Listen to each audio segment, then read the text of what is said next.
दोस्तों नमस्कार, मैं हूं आलोक पाठक और आप देख रहे हैं खबर दस्तक। इस वक्त दिन के 3:10 हो रहे हैं जब ये वीडियो रिकॉर्ड हो रहा है और तारीख है 16 अक्टूबर। यानी ये मात्र 24 घंटे बचे हैं बिहार की पहले दौर की 122 सीटों के लिए नामांकन में। कल नामांकन का अंतिम दिन। अभी तक बिहार में महागठबंधन में सीटों का फैसला पूरी तरह से नहीं हुआ है। हर आदमी अपने अपने प्रत्याशी घोषित किया जा रहा है। कांग्रेस अपने उम्मीदवार बता रही है और आरजेडी अपने उम्मीदवारों को सिंबल दे रही है। ये पता नहीं कि कौन कितनी सीटों पर लड़ेगा। पेच फंसा है वीआईपी पार्टी की वजह से, मुकेश सहनी की पार्टी की वजह से। मुकेश सहनी 2020 का चुनाव वीआईपी पार्टी एनडीए के साथ मिलकर लड़ी। उनके 4 विधायक जीते थे, 6 या 7 सीटों पर लड़े थे और 4 विधायक उनके जीते थे, जिसमें उनकी पार्टी के 3 विधायक उनको छोड़ के चले गए, बीजेपी में शामिल हो गए। उसके बाद मुकेश सहनी इंडिया गठबंधन के साथ आ गए।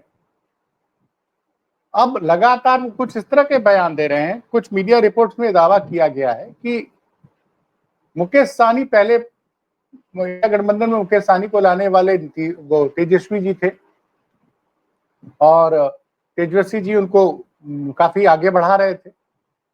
लेकिन जैसे जैसे चुनाव की डेट अनाउंस हुई, सीटों का मामला आया, मुकेश सहनी ने एक अलग तरह का रुख अख्तियार कर लिया।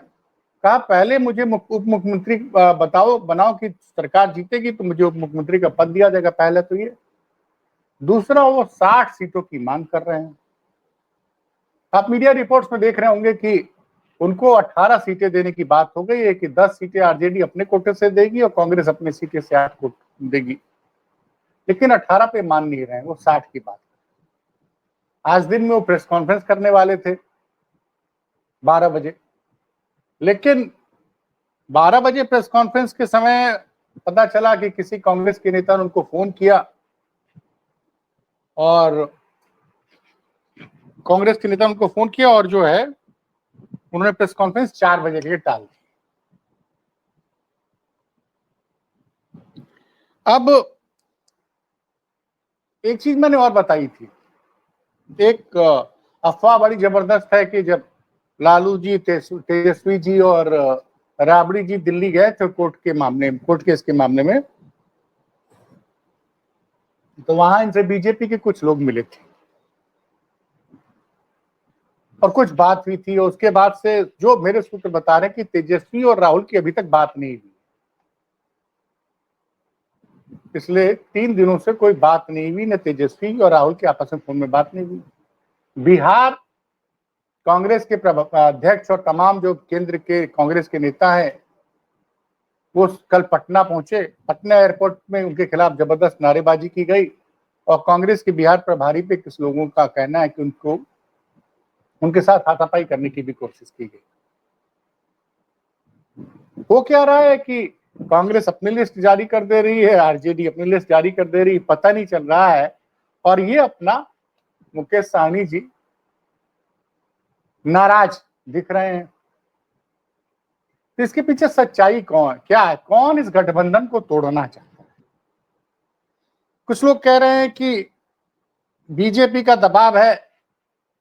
जैसे बीजेपी ने केजरीवाल को डील कर लिया था। केजरीवाल, लोग कहते हैं, ऐसा मुझे कंफर्म नहीं, लोग कहते हैं कि बीजेपी ने केजरीवाल के साथ डील कर लिया था लोकसभा चुनाव के दौरान कि हम आपको जमानत दिला देंगे, लेकिन आपको हरियाणा चुनाव में और दिल्ली चुनाव में कांग्रेस से समझौता नहीं करना है।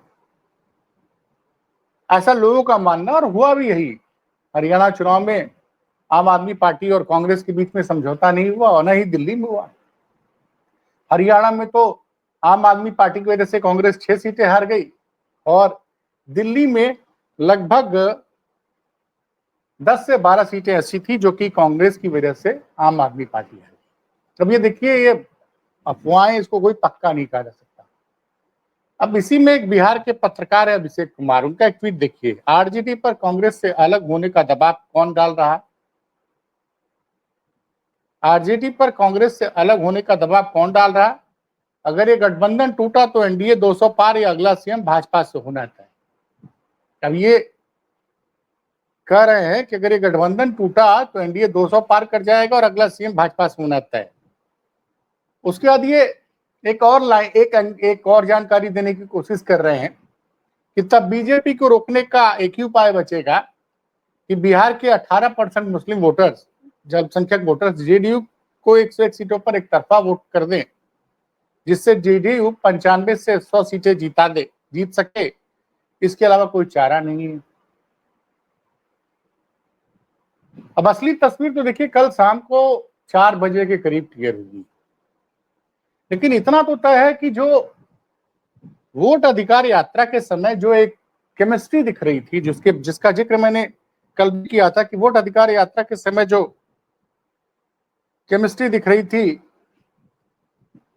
राहुल और तेजस्वी की, वो अब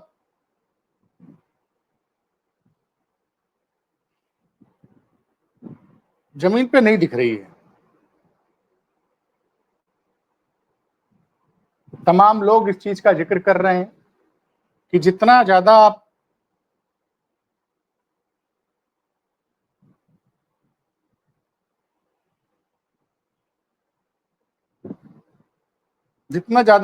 डिले करेंगे उतना ज्यादा एनडीए को फायदा होगा। ऐसा नहीं कि एनडीए में सब कुछ ठीक है, एनडीए में भी पेच फंसा हुआ है, क्योंकि जो सीटें लोक जनशक्ति पार्टी को दी गई उसमें 5 सीटों पर जेडीयू ने अपने उम्मीदवार उतार दिए हैं। तो वो एक अलग कंफ्यूजन, उसकी चर्चा कम हो रही है, क्योंकि वहां जेडीयू ने अपने 101 उम्मीदवार उतार दिए हैं। बीजेपी की भी लिस्ट लगभग आ गई है। लोक जनशक्ति पार्टी ने भी 20-25 उम्मीदवारों का घोषणा कर दी है। मांझी जी ने भी 4 सीटों की घोषणा कर दी है। उपेंद्र कुशवाहा की लिस्ट आने वाली है। अब एक पत्रकार है आदेश रावल, माना जाता है कि कांग्रेस से अंदर की खबर इनके पास बहुत रहती है। आप लोग इनको टीवी चैनलों पर बहुत देखते होंगे, वैसे यूट्यूब पे भी बहुत एक्टिव रहते हैं। आदेश रावल जब लिखते हैं तो उसको गंभीरता से लेना चाहिए। मैं बता रहा हूँ, इन्होंने लिखा, कांग्रेस ने बिहार के टिकट वितरण में राहुल गांधी के सामाजिक न्याय को उखाड़ फेंक दिया है। अभी तो गजब लाइन दे दिया इन्होंने कहा, कांग्रेस ने बिहार के टिकट वितरण में राहुल गांधी के सामाजिक न्याय को उखाड़ के फेंक दिया है। 17 अक्टूबर को नामांकन का आखिरी दिन 17 अक्टूबर को नामांकन का आखिरी दिन है। मतलब ये 122 सीटों की बात कर रहे हैं जो पहले फेज में इनका चुनाव होना है। अभी तक कोई आधिकारिक सूची नहीं आई है। प्रभारी अध्यक्ष और सीएलपी को बिहार कांग्रेस के नेता दूरबीन से ढूंढ रहे हैं।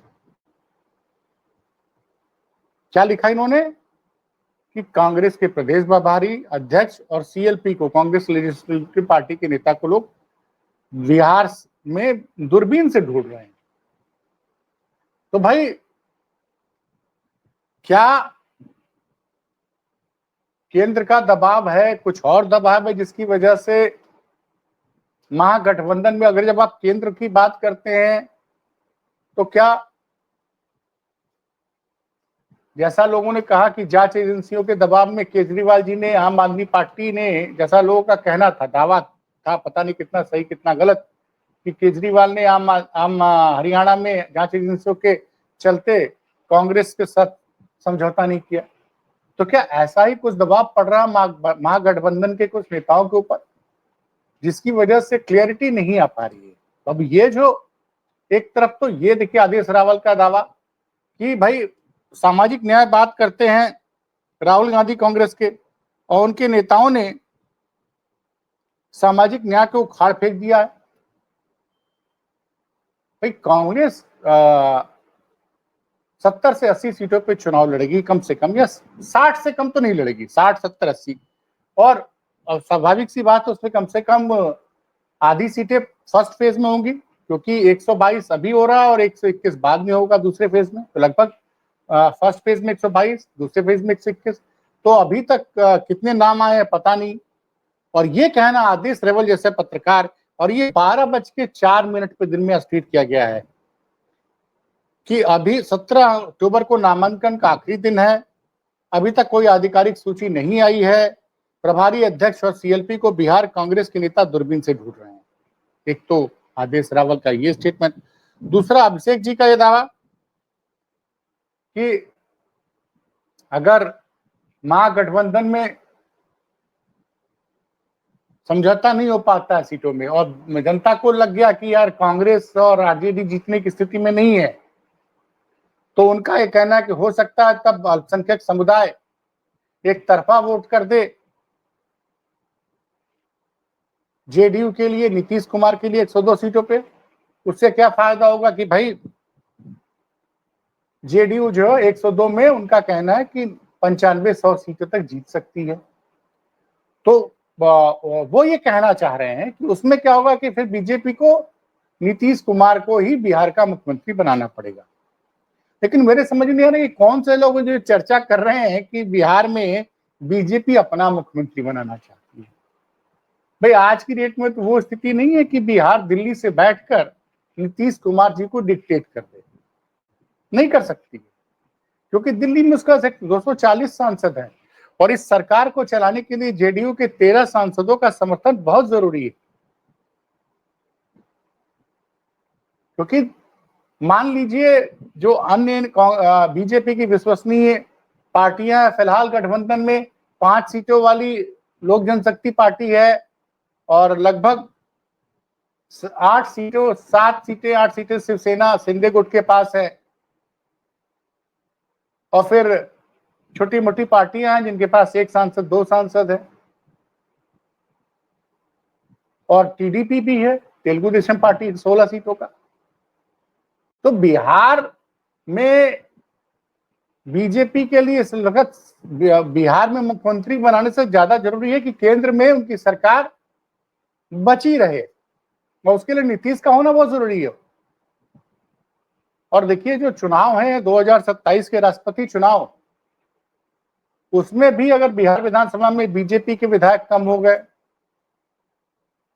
गठबंधन के कम हो गए, तो बीजेपी फिर, क्योंकि अभी 3 बड़े राज्यों में चुनाव होना है, बिहार के बाद आप बंगाल का चुनाव है, फिर आसाम का चुनाव, उसके बाद यूपी का चुनाव है, पंजाब का चुनाव, उत्तराखंड का चुनाव। और इन 5 राज्यों में बिहार में विधायकों की अच्छी खासी संख्या है। इन 5 राज्यों में बीजेपी की अच्छी खासी विधायकों की संख्या है। बंगाल में 83, आसाम में है, ठीक ठाक है। उसके अलावा उत्तराखंड और यूपी में भी अच्छी खासी संख्या है, और वहां इनके लिए सरकार बनाने के लिए विधायकों की संख्या में ज्यादा कमी न होने पाए। अगर कमी हो गई तो फिर 2027 के राष्ट्रपति चुनाव में एनडीए का प्रत्याशी चुनाव नहीं जीत पाएगा। तो फिलहाल ये लोग जो कह रहे हैं कि बीजेपी अपना मुख्यमंत्री नहीं बना पाएगी, ये तो मुझे लगता है दूर की कौड़ी है। फिलहाल बीजेपी बिहार में अपना मुख्यमंत्री बनाने के बारे में सोच भी नहीं रही, वो यही सोच रही है, जैसे मैंने कल कहा था, कि नीतीश कुमार जी को वो हर हाल में खुश करेगी। नीतीश जी ने 101 सीटें जो पे अपने प्रत्याशी घोषित किए, अब तक पूरे उनके प्रत्याशियों के नाम घोषित हो गए हैं।